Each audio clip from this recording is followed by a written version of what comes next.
Welcome to another episode of Outside Shots. As always, my man Eddie Johnson right here, wearing his. He's just wearing a hat. What you mean wearing the hat? We've won 10 out of 12 games. We've won 34 runs in the last 2 games. You watching the Cubs play? No, I haven't been watching the Cubs. They actually scored. Fire. Actually, they scored 36 runs in the last 2 games. Well, whatever it is. That's all right. I'll correct you about your own They team. should have got 2 more. They should have gotten 2 more. They should have gotten 2 more. Eddie is on a whole nother level, just so you all know. Oh, by the way, I'm sorry. We're always presented by OGs, but he is on a whole nother level right now. Came in guns blazing. Came at our producer right off the bat. You just need to temper it down a little bit. And speaking of a little bit of agitation, we'll go ahead and get started with our guy Bradley Beal, because apparently there's this rumor, and it hasn't really been confirmed, but there's a couple people that have said this happened. It's still whatever. I'll tell you the situation. This kid by the name of Cooper Flagg, a high school prospect. He's actually one of the top 3 prospects in the country, depending on what recruiting service you look at, was visiting Jason Tatum's camp, participating in Jason Tatum's basketball camp, and Bradley Beal was there. Yeah. And they ended up playing one-on-one. And you know, Eddie, I'm sure you can attest, sometimes when you're at basketball camps, you're a professional and you might not take said player all that seriously. You're not D'ing them up like it's Game 7 of the NBA Finals. That's for damn sure. And well, apparently this kid got a little bit, he got the best of Bradley Beal in a moment or two, or maybe the game. It hasn't been confirmed. And if you know anything about Cooper Flagg, he talks a lot of shit. And Bradley Beal did not like it, apparently, and to the fact that he came at the kid as well, like not physically but verbally. To which Bradley Beal did reply, "That's cap. That did not happen. That's bullshit. Whatever." Right. So we'll go ahead and run some highlights of this kid, Cooper Flagg. We'll give him a little bit of love. I mean, hey, listen, he's a good player. I've seen him personally play. I saw him at the EYBL out on the east side about 2 months ago during the Suns series against the Nuggets, and he was playing out there. He's a good player. He's got some athleticism. Can shoot from the outside. He's got some game. But we're still talking about Bradley Beal. Eddie, what are your thoughts on this? Well, I heard it on Sirius XM radio, the morning show. Little Frankie Isola and Brian Scalabrine. That's when I heard it. I didn't read it on social networking. I actually heard Brian Scalabrine. Now, I tweeted it out, my response to it, and people were getting on me, and they were saying, "Oh, Eddie, that's a fake account, and he didn't say that." My response to these stoops and these water boys, these couch potatoes, is I do my homework. I do my research. Why don't you? Don't tell me it's fake. I heard him say it. He said it live on radio. He said Cooper Flagg got the best of Bradley Beal. He heard, and he was talking smack to him, and he let Bradley Beal have it. So Scalabrine is the one that echoed that out, and to me it's embarrassing that Scalabrine said that, because Scalabrine knows, he's been in the league, that NBA players aren't in NBA mode against anybody that's not NBA in the offseason. Yes. Bradley Beal is so excited about playing for the Phoenix Suns. You think he's going to take it that personal to go 110% against a high schooler who might not sniff the league?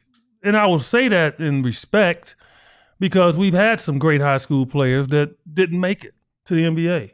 All right, although looked highly and favorably at the level that they're at. Mm-hmm. So my point when I say that, and I think the kid probably will make the league, but my point is, don't talk junk and don't be saying stuff like that, especially Scalabrine, until the kid can actually prove it against at least college competition. He's doing this against little frail high school kids. Give me a break. 60% of high school kids, they play, you know why they play high school ball? So they can get a date to the prom. Seriously. I mean, they can get a girlfriend. It's almost like joining a frat. I had guys that look like the biggest nerds going. Really. I won't say the guy's name. I'll talk about somebody in particular, but I won't say his name. Johnny Barnes. But anyway, this dude, man, was the biggest nerd going at University of Illinois campus. Mm-hmm. Nerd. It ain't like he washed up in the morning. Didn't comb his hair. Okay. At a time where you're supposed to comb your hair. Now, Sure. in today's world, you don't have to comb your hair. He joined and made the Qs. Syracuse? No, the Q. He joined the Q frat. Oh, okay. Yeah. Okay. This dude had women on him like no other. He combed his hair. He started dressing a little nice. This dude had women on him. That's what a lot of these kids in high school, man, they play on the team or even walk on college. They have no ambitions. And so he's out there destroying these high school kids. And now he plays Bradley Beal in the camp. Bradley Beal's doing Jason Tatum a favor because they're childhood friends. He's like his mentor. And, he probably hadn't even stretched. Yeah. So he's supposed to go full out against this kid? No. Mano. So for Scalabrine to bring that up was just silly. It's like, come on, dude. I understand you was on the bench a lot in your career, so you probably feel like you're Cooper Flagg. And he works out Cooper Flagg, by the way, which means he's trying to market him and hype him up, for the NBA people. Scalabrine trying to get some extra money. We know what you're doing. So, yeah, I'm not buying that, man. Cooper Flagg is, again, we're not going to besmirch him because he is a highly recruited athlete. He's getting recruited by Duke, UConn, Kansas, UCLA, Kansas State, et cetera, et cetera. And so there's a lot of teams that like what he brings to the table. He is expected to come out in 2025 or at least be eligible to go to college in 2025, but he could reclass next year. Which he most likely will do because he's got that kind of ability. But again, to Eddie's point, I agree. That review guy in our chat right now says, if the Bradley Beal story is true, show me the video. If it really happened, there would be 30 cell phone videos of it. That's what I thought. And I agree. Pixar, it didn't happen. Even Point if he blank. beat him. But even if he beat him. It's irrelevant. It's irrelevant because Bradley Beal has everything to lose. Yep. He's not going to go out there and push himself in the offseason against. Now, if that was he and Jason Tatum going at it, different story. Yep. Bradley Beal don't have no respect for Cooper Flagg right now. He's a high schooler. Yeah. Please. No, I had no respect for Steph Curry as a 7-year-old, and that fool almost beat me. That's because I wasn't playing hard, right? And he was raining them long jumpers, and I was like just half guarding him. And he just in this garage, in the driveway, he just peppering away. And he started having that little swag on him, and then I had to do the old man move on him. Start gangstering him. Take that, you little. And he was hot. And he remembers it to this day. Does he really? Oh, yes, he does. No. I did Isaiah Thomas the same way. Isaiah Thomas, the great Isaiah Thomas, was an 8th grader getting ready to go into high school. We grew up in the same neighborhood. Mm-hmm. His uncles brought him over to the court, played me one-on-one. At that time, I was the number 1 player in the state. And I'm messing around, and he killing me. And I just went to the old man move, just started gangstering him. I said, this is why you're not ready. That's all. This is why you're not ready. I love the fact that you said old man move because my kids will do that shit. They'll play and then they'll get a little hot or whatever, and I'm like, all right, let's go. And you gotta go. You gotta test their heart. Yeah, test their heart. Exactly, test their heart. That is exactly true. Like I said, I've seen Cooper Flagg play in person. He's a good player, but again, it's not against NBA competition. It's not against guys like Bradley Beal that are playing at a high level or even into it at all. So take that for what it's worth. It's kind of a useless topic, to be honest. But hey, we have nothing else to talk about this summer, so we're gonna fucking talk about it. The world we're in, man. You got, like I said, these couch potatoes, water boys, man. That's one for their world. Cooper Flagg beat Bradley Beal. Here's a crazy stat. I think my guy Sam Cooper put this out there this morning. He said, guess who led the Suns in minutes played this season? Who led them in minutes played? Mm-hmm. During the regular season. Wow. Mikal? Yeah. By 5 minutes over DA. Isn't that crazy? And I bring that up because Mikal had some interesting things to say about how the whole thing went down in terms of him getting traded and his relationship with the Brooklyn Nets. So take a listen. KD said he want to go Phoenix. So it was kind of in the back of my head because, we're not dumb. Like, if you want to come here, I was going and Cam Johnson knew we was, I knew, well, it ain't Book leaving. I don't think it's DA. I don't think it's CB. So, I always made jokes with me and Cam. I'm like, damn, KD, but come here, bro. Pack your bags. We out of here.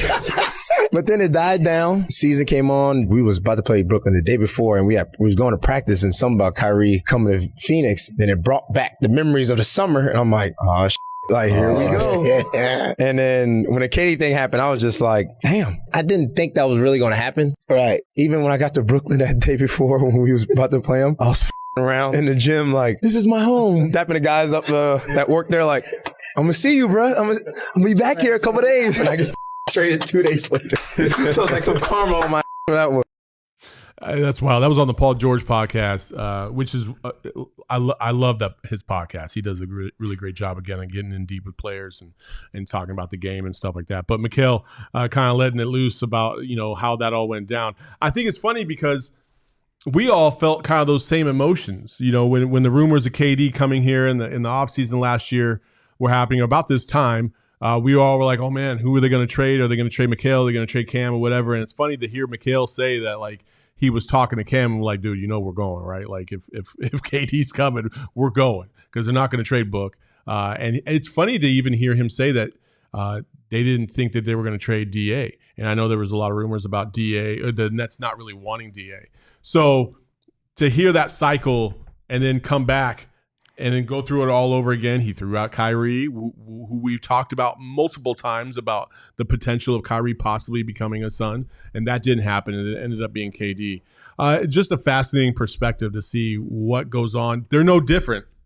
Professional athletes are no different than us, the way we look at these trades and these scenarios and what could happen. Well, but the athletes have an advantage. Their agents is keeping them up to date on stuff. They hear stuff that we don't hear immediately. And, Mikal is a student of the game. He's one of the most tremendous players I've ever been around in regards to professionalism, loving the game, wanting to play, great teammate, humble. And, what I tell people is, and Mikal and Cam understood this, in order to get something good, you got to give up something good. Like the Bradley Beal situation was unique in that he had a no trade.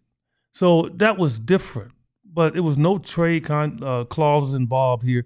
So in order to get something good, you got to give up something good.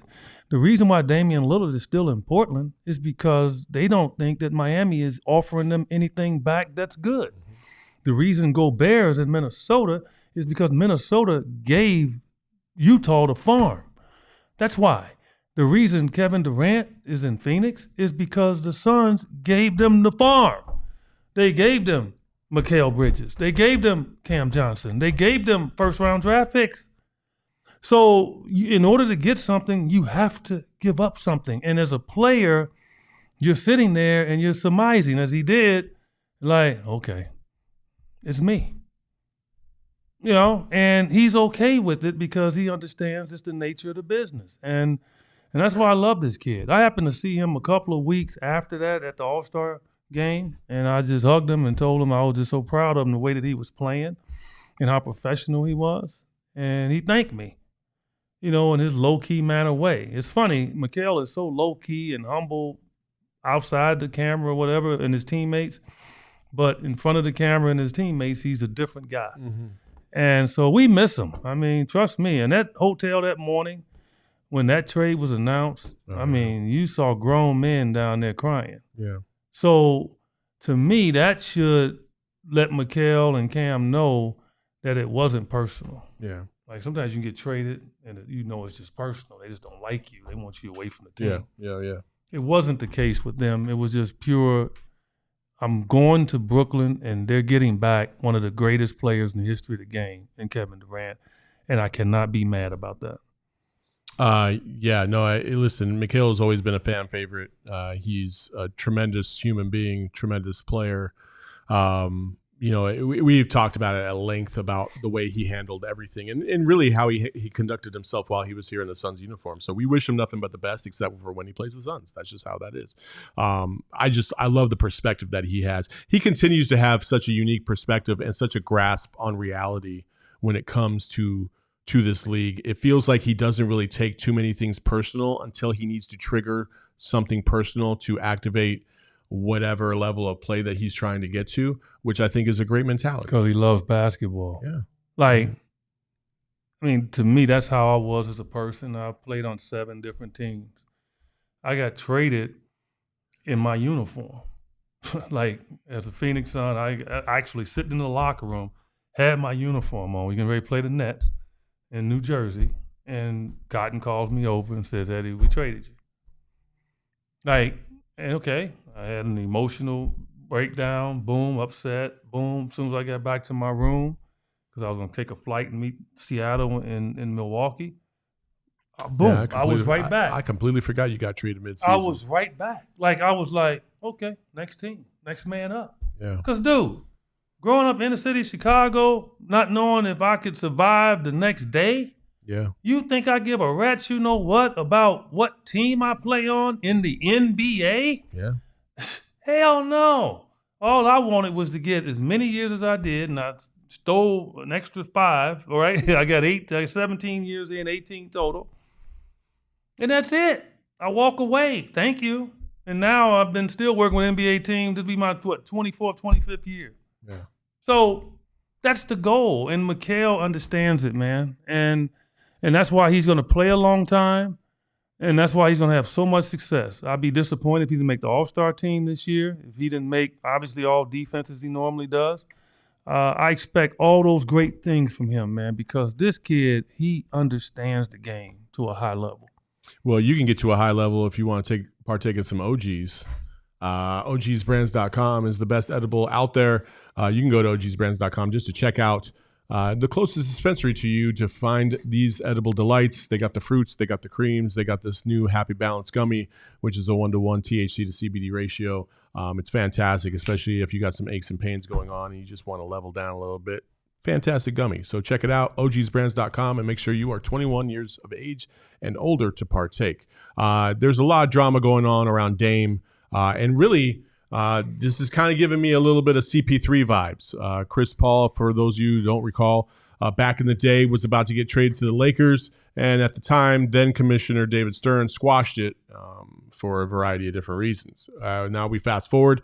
Dame, obviously, there was the rumor going around that that his agent had basically influenced teams and said, if you try to trade for Dame, like he will not abide by the trade.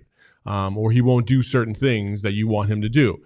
To which the NBA had to get involved and send a memo to all the teams saying that if you trade for Damian Lillard, he is still expected to perform the details of that contract. Like we can't be telling teams that they can't trade for players because these players are not going to play for them or they're not going to do what they're getting paid to do, or it will result in some type of a fine. To which now Dame's people and his representation has come back again and said, no, we will abide by those rules. We will abide by whatever. But that his ultimate destination is still Miami. It's a really complicated and kind of it's kind of a messy situation. But again, when we go back to talking about Dame, I feel like it's a day later and a dollar short. Yeah. I just think Dame handled it wrong. Like, and Dame Lillard is a tremendous individual. Not one time does he ever walk past me and does not speak. I mean, he'll make a U-turn and out of his way because he respects the game. He's a tremendous leader for those teams in Portland. Everything I hear about him, he's a great teammate.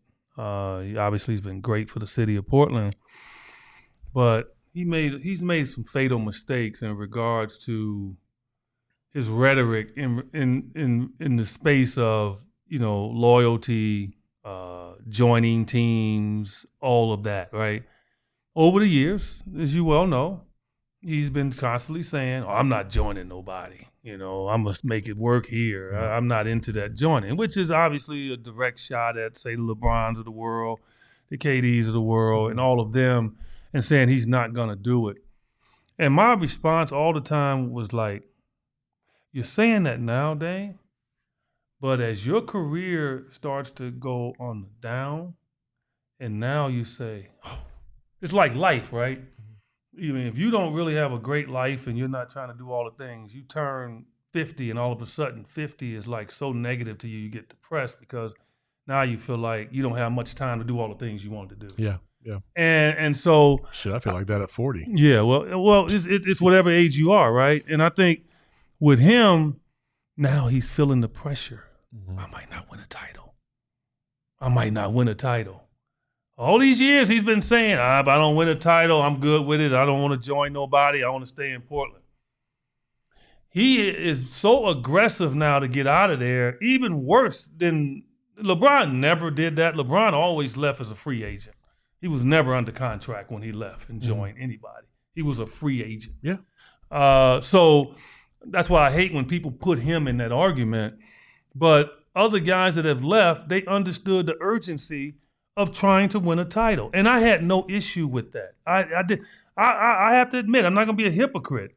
I was a little disappointed after watching KD and Russ almost beat Golden State the year before in 2016. Yeah, that he left. That he left. No, not that he left. It's that he went to them. Yeah. I had no issue with KD leaving. You know, it was Boston. It was all other teams, right? Mm-hmm. The reason why I didn't want him to go there was basically selfish on my part, and that because I didn't want him to make it easier for a team that I thought that he should have beaten the year before. Yeah. And he's always been one of my favorite players. But I would say that's the reason why he probably did it. Is honestly, I don't know Kevin Durant on a personal level, obviously, but I do feel like there was some level of this bullshit that everybody keeps saying about, like, I could have one of the best careers ever, but if I don't find my way to a title, then it completely delegitimizes my entire career. You know what? I'm going to go get a ring, and I'm going to take that off the board. And it might be the easiest path to a ring ever, but at least you can't say I didn't win a ring. Well, it's kind of trivial. No, I look, and I'll respond to that in a second. But no, my thing was I think he would have won a title in Boston. He would have won a title in another team because he's that damn good. He might not have in Phoenix. No. We had no. What I'm saying is he's that damn good. He was in his super prime then. Yeah. So you got to understand the magnitude of how I view Kevin Durant. Sure. Like, I didn't view him as him needed to be carried by somebody. Yeah. I viewed him as the carrier. Like, that's how, at that point in time when he was in Oklahoma City, you know, it was him, it was LeBron. Those were my favorite players because I felt like them dudes can carry somebody. And so that was my disappointment just to go on to Golden State. Yeah. Because I knew when he went to Golden State, they were going to win. Yeah. I knew that he would, in my opinion, be the best player on that team. And I knew in the finals when it came tough time, he was going to step up, and he did. And he got finals MVP 2 straight years. Mm-hmm. I already knew that was going to happen when he decided to go there because he's that damn good. So I don't have any issue with guys going after their title, is what I'm saying. Because ultimately, at the end, people are going to ridicule them for it. Look what they do to Karl Malone, right? How they talk about Charles. Like, they're going to do it. And I was saying, Dane, you're going to leave. I would say it on the radio show, SiriusXM NBA Today radio show, 1 to 4 every day Pacific time. Eddie will be hosting on Monday and Tuesday this week coming up. So check it out. But anyway, I knew it. So I was arguing that all the time for the last few years. My coach was like, no, he's one of them ones. He's not LeBron. He's not them guys. He's not going to change. I said, Dame Lillard will ask to get out because the desperation of his career is at hand now, and he wants to win. But he's doing it the wrong way. He should have said more than one team. Yep. He should not have specifically targeted Miami, even though he wanted to go to Miami. He should have said, this is about 5 or 6 teams I don't mind going to, but privately telling his agent to tell, look, no, I want Miami first. He didn't do that. He said, I just want to go to Miami. Well, the teams backed out. My thought is he's not going to get traded to Miami. He's going to be on another team. Without a doubt. Somebody's going to jump up. You think he's going to get traded at all? Yeah. If he doesn't, he's going to be back in Portland. And guess what? Dame Lillard will play. Yeah. He's a professional. Yeah. He's a professional, man. I have no doubt that he'd play and he'd be fine. But I don't think it's going to be in Miami because they don't have anything. Tyler Hero is not what they need. They got guards. They got Tyler Heroes on their team. Yeah. They don't need him. So they got to get a third team. And guess what? A third team is not going to be willing to help them. Yeah. Okay? New Orleans is the one team I believe that has players to send to Portland without a third team. I think that would be a team that would go after him, and I truly believe David Griffin, in the last couple of hours of the time and seeing that Dame Lillard's a little desperate, is going to be the one that's going to offer them a heck of a deal. Interesting. Somebody else had said that in the chat as well, so that's fascinating. I mean, to be honest with you, I just think Damian Lillard needs to go somewhere where he can actually be competitive and be back in the playoffs. I think we all want to see that, but I agree. I think he pushed the cart down the road too far, and now got away from him, to be honest with you. And so before we do wrap this show up, we do have one other topic that my man Eddie wants to bring up, and it's Shaq and his top 10 list. Shaq's top 10 list consists of said players: Magic, Kobe, Michael, and then you have LeBron, and then himself, and then you have Curry, Iverson, Thomas, Isaiah Thomas, Tim Duncan, and then Karl Malone. I will start with you, Eddie. First initial thoughts on that top 10 list. Oh, I don't know if Shaq sits up. He just does stuff on purpose.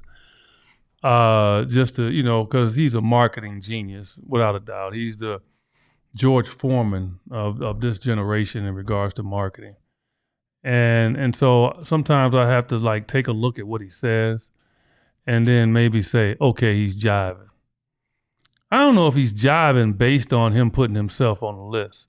And not only that, and I love Shaq. Shaq definitely one of the top 10 players in the history of this game. And he's the most dominant big man ever since Wilt Chamberlain. Without a doubt. Yeah. Okay? So it's always an insult to people that love certain players to say, oh, well, they're not top 5, and they view that as an insult. That's not an insult to Shaquille O'Neal. I believe he is a top 10 player all time. He's just not number 5. And he's not. Put that back up, please, for a second. There's no Celtics on this list. And he's not. And he's not Larry. And he's not higher than Larry Bird. Okay, and for damn sure he's not higher than Kareem Abdul-Jabbar. And Jabbar, and he had Jabbar 11th on this list. I don't know what the asterisk was, but give me a break, Shaq. No. I love Shaq, but no. Kareem had the single most dominant scoring move of all time, the sky hook. It was indefensible. Yeah. And there's a couple other players that I feel like he just completely left off. I love Allen Iverson, but I don't feel like I don't either. I don't feel like Allen Iverson is a top 10 No, player. he's not top 10. I really don't. He's not. Tim Duncan, yes, I will give you Tim Duncan. Of course. Karl Malone, you can make an argument for that just because he was so proficient scoring wise. He was one of the best power forwards of all time, if not the best power forward of all time. I can give you that. But I just there's just too many other players that I'm like I'm sorry, Kevin Durant it should be in the top 10. He's a top 10 player. He's quite possibly he's the first big, in my opinion, that could do everything. And could shoot the lights out and take over, as you said, an entire game by himself because he's that damn good. All these other players are fantastic. Don't get me wrong. There's a lot of things wrong with this top 10 list, and it's a very biased list, obviously, by Shaq standards. I have a hard time anointing guys while they're still playing. And people know I'm a LeBron fan. And I do not say that LeBron's the GOAT right now. I'll just make comparisons to he and MJ. But Magic Johnson is the GOAT to me. Magic Johnson to me is the greatest basketball player ever. When I say basketball player, I'm talking about overall lifting his teammates, leadership, just winner from the moment he stepped on a basketball floor, wins a national championship, steps in the NBA, wins an NBA championship. If you take a poll of players that are offensive-minded players and you gave them a list, Magic will top that list of point guards because you know why? Those guys know that they will excel playing with him. And to me, that's a basketball player. Yeah. Like in baseball, they don't do what people do in basketball. Like, okay, like Babe Ruth was a great home run hitter. Hank Aaron was a great home run hitter. But you won't say that they're the greatest player ever because you're judging in all nuances of the game. To me, Barry Bonds is the greatest baseball player ever. No matter what you say, what he did, he did it all. Like, so when I look at basketball players, that's how I look at it. And so the top four, like, I love Kobe. I think Kobe is the most maniacal player, dedicated, smartest guy. You know, I've said this time and time again on our show. He's the smartest player ever to me. Yeah. I mean, it's just amazing. I would just sit up and just watch him play. Watch him talk and just be mesmerized. But I wouldn't have wanted to play with he and MJ in my prime. Yeah. Unless I just wanted to just be a guy and just get titles. That's fine. But in my prime, I'm not thinking that. Yeah. I want to be part of it. They took a lot of damn shots. Kobe missed more shots than most people ever take. Yeah. So I don't think he's top 2. I think Kobe's in the top 10, but my estimation of top 5 right now, and like I said, no order because again, do I actually believe, in my opinion, that LeBron is going to ascend to that number? Probably, in my opinion, right? I'm not trying to argue with you, but in my opinion, it's right now in there is Magic, it's LeBron. I'm just not in order, people. Okay, MJ. Kareem, right? And Bill Russell. And Bill Russell's in there because of his galvanized leadership, not because of his overall ability, but it turned into 11 freaking championships. Well, it turned into 11 championships during a time of just, obviously civil unrest across the country. Right, and couldn't drink water out of the same fountain. Come on, man. Yeah. Come on. Just crazy. In a city that was one of the most racist cities at the time in Boston, and he's talked about that, So, no disrespect to Kobe, not saying he's in the top 5. It has nothing to do with that. It's just, that's my opinion, as everybody has their opinion. Well, Shaq putting himself in the top over Kareem. I love Shaq. Well, come on, Shaq. No. That's it, folks. That's all we had. It was a nice, easy little ride here. Also, we started hella early because, Eddie can't schedule things properly. So that's just how it goes. That's how life is. So he came in hot today, but he's going to leave nice and cold because never cold. You can follow him. You got 2 more years of me on Suns telecast. I just, signed my deal yesterday. Oh, yeah? Yeah. 2 more years. Yeah. Congratulations. Well, yeah. They figure they won't go the year route because I'm old now. They thinking I might jump up and just retire. So they kind of gave me a carrot by giving me. There you go. 2 years. Hey, 2 years is 2 good years. My Italian tight. I gotta go get my Italian tight suit. This guy. All right, you can follow the great him. Ann Myers too will be doing a lot of games this year as well. So. You can follow him at JumpShot8 on Twitter. You can follow me at Saul_Bookman. You can follow the show from time to time on PHNX Suns on Twitter as well. So check it out. We'll see you later. Peace.